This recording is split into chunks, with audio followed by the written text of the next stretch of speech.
السلام علیکم غام صاحب. جی وعلیکم السلام.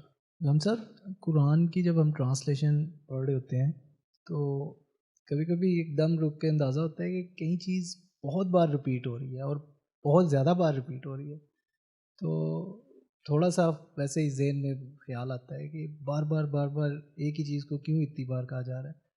اور ایک اور کوشچن کہ نماز کو بھی کرتے کرتے ایک وقت آتا ہے ایسے لگتا ہے کہ بس ایک عادت ہے جو کہ آپ کر رہے ہیں, معنی خیز چیز نہیں نظر آتی, مطلب اس کے اندر کیسے اس کو بہتر کیا جا سکتا ہے؟ دیکھیے, قرآن مجید کا جو عام مطالعہ ہے اس کا اصول یہ نہیں ہے کہ آپ ایک طرف سے شروع ہو جاتے ہیں اور روزانہ پڑھتے ہیں. یعنی آپ نے کہیں سے کھولا, کسی سورہ کو نکال لیا تو آپ نے پڑھا. قرآن مجید میں جو بنیادی مضامین ہیں وہ ایک ہی ہیں. ان بنیادی مضامین کو بالکل اسی طرح ہزار رنگ سے بیان کیا گیا ہے. جیسے میر انیس نے کہا ہے نا کہ ایک پھول کا مضمون ہو تو 100 رنگ سے باندھو. یہ اس لیے کیا گیا ہے کہ آپ پورا قرآن ایک ہی وقت میں نہیں پڑھتے. قرآن میں اسلوب یہ اختیار کیا گیا ہے کہ کبھی کوئی چھوٹی سورہ پڑھنے کو دل چاہتا ہے, کبھی بڑی پڑھنے کو دل چاہتا ہے, کبھی آپ تدبر کے ساتھ پڑھ رہے ہوتے ہیں, کبھی عمومی تلاوت کر رہے ہوتے ہیں. تو اس طرح کی کتاب میں مضامین کو اسی طرح ہونا چاہیے. ورنہ تو آپ نے اگر ایک جگہ توحید پہ خطبہ پڑھ لیا تو ہو سکتا ہے کہ پھر 15 سال کے بعد آخرت والا پڑھیں. تو اس میں بنیادی مضامین بہت خوبصورتی کے ساتھ آتے ہیں. وہ اتنا خوبصورت آہنگ ہے جو ترجمے میں منتقل نہیں ہو سکتا. تو ایسے ہی معاملہ اعلیٰ ادب کا ہے. یعنی میں بتا سکتا ہوں آپ کو کہ پوری مثنوی میں کیا مضامین ہیں, 3 یا 4.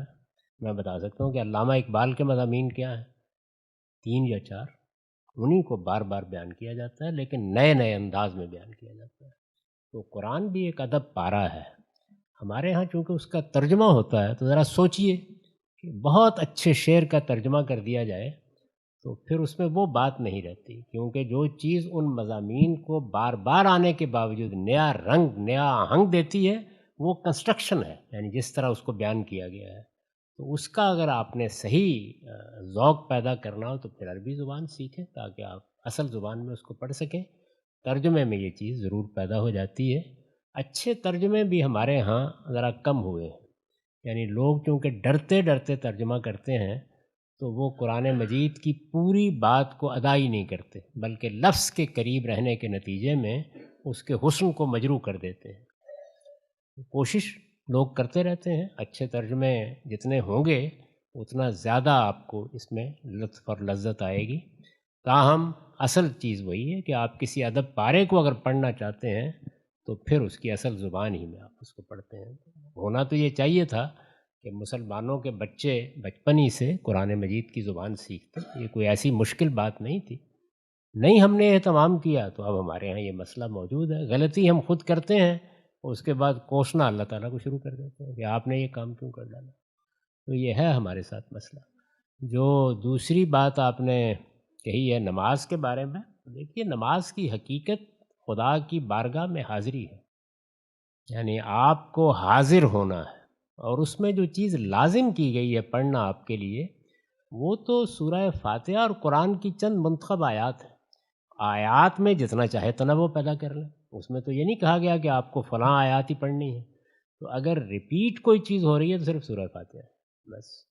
باقی جتنے اذکار ہیں نماز کے وہ سب کے سب اختیاری ہیں. آپ چاہیں تو وہ اذکار کریں جو عام طور پر کرتے ہیں, چاہے تو آپ کوئی اور اذکار کر لیں, چاہیں تو آپ اردو میں کریں, چاہیں تو آپ عربی میں کریں. جو عربی زبان میں لازم ہے وہ سورہ فاتحہ اور قرآن مجید پڑھیں اور یہ اللہ اکبر کہنا.